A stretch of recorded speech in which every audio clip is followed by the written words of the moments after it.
Hi, and welcome to Together We're Journey. I'm Jeanette, and I will be going through a couple of raised beds that I actually purchased that I'm going to put some cacti in and a Birdies raised bed today. I'm going to tell you how I fill these raised beds, especially on limestone and having a raised garden. So stay tuned. And if anyone can give me any hints on how to get rid of this limestone, please do not hesitate to comment. I hope you enjoy.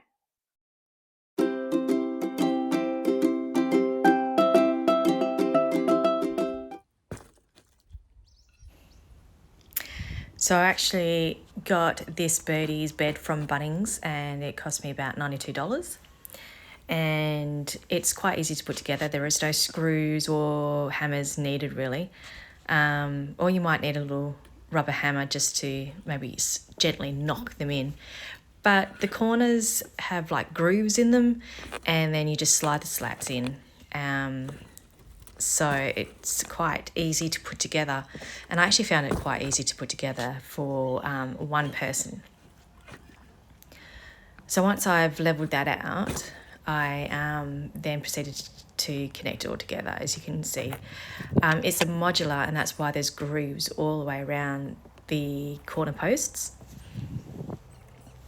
So if you want to add more birdie beds together and make, a fancy, I don't know, flower bed garden out of many birdie beds, you can actually do that. But for this particular reason, I just wanted to give it a go, see what it's like, see how well they hold together, especially in our weather, and see how easy it is to put together. And as you can see, it's not that difficult to put together. Hell, I can do it. I did use the packaging of the Birdies bed, the cardboard, to be the buffer between my flower bed and the cleared area that was underneath. And I'm just about to complete the one level. And voila! One level of the birdie bed put together.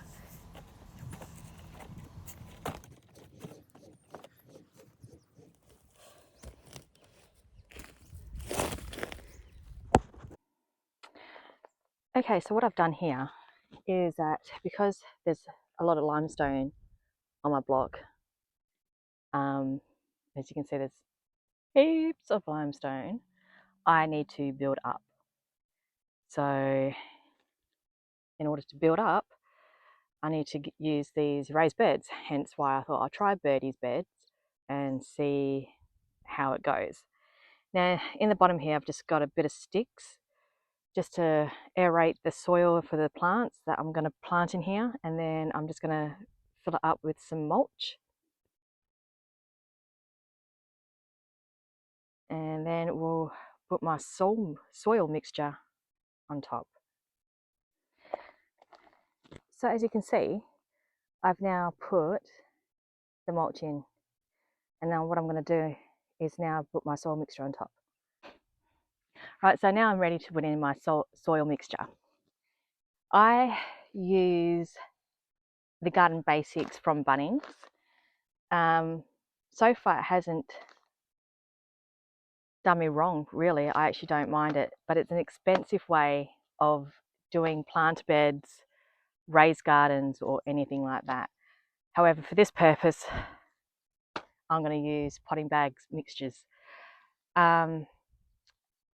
Potentially, I will source out a local person around here that can give me some topsoil for future flower beds, and stay tuned, you'll get to see that.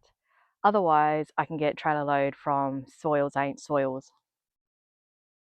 But in the meantime, it is potting mixture bags. Right. So this potting mixture isn't too bad.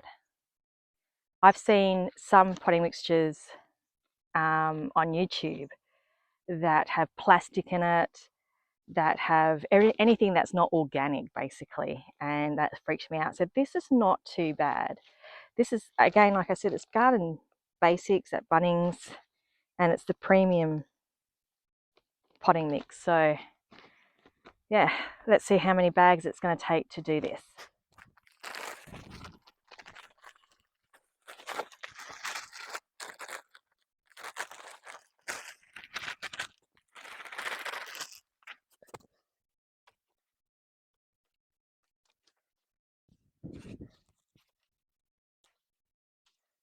So the one bag has actually covered a lot of the mulch in this Birdies bed. So that's good. Not bad for one bag of potting mix. It probably tells you how small this Birdies bed is actually. So what I've done so far is actually put some water granules into the soil as well.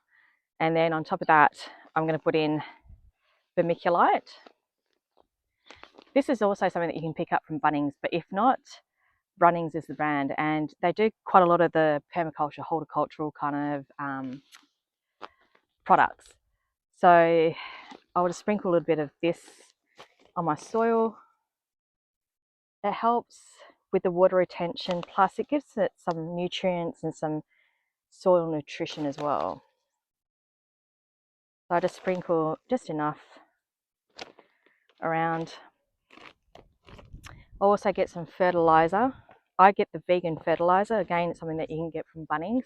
Unfortunately, the bag broke, so this is not the container it comes in. But I do use the vegan fertiliser. And that just obviously just fertilises the soil as well and just gives it a bit more nutrition. So I'll sprinkle that over there as well. And then I also like to use charcoal. So charcoal or biochar, whichever you prefer, it's good to help obviously bring carbon into the soil, but it also gives it some nutrition as well as water retention. And we do need some water retention, especially during our summer times, as it can be quite droughty.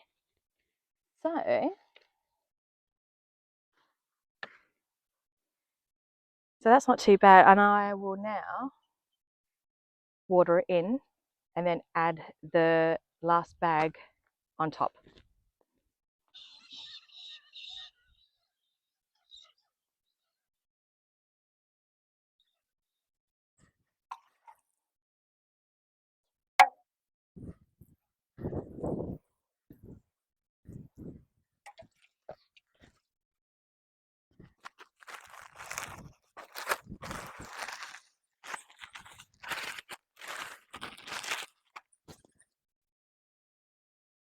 Well, just saying that, you know, this is mainly made up of organic mix. I've literally just found this plastic, green plastic,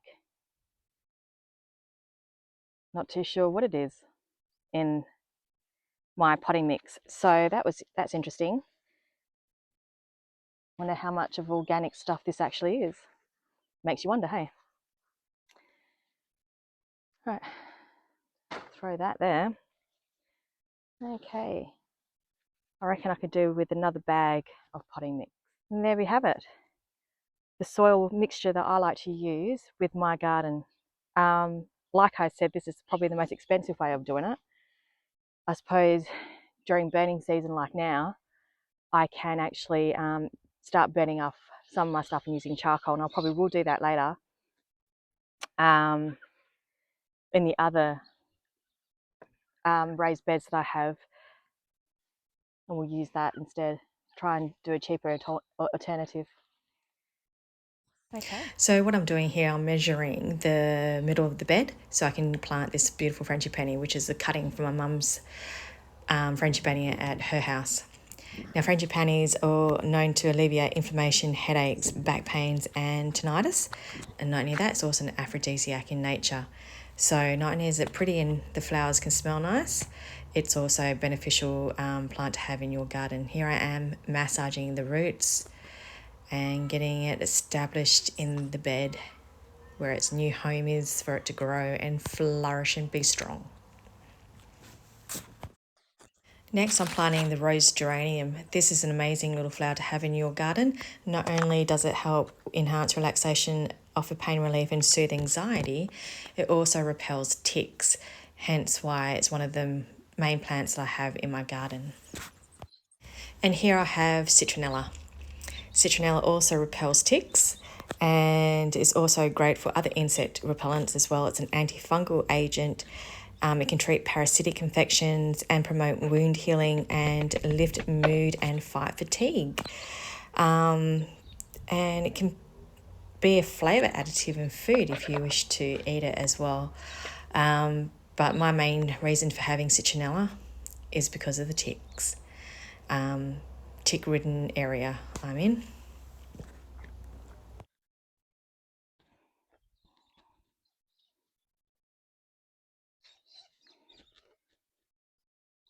So at the end of the day, I like to relax with a nice glass of wine. And this one here is actually Yulumba organic Chardonnay. And obviously it's vegan. And it's very, very flavoursome and tasty. So I hope you've enjoyed today's video. And if you have, give it a thumbs up and subscribe to my channel. See ya.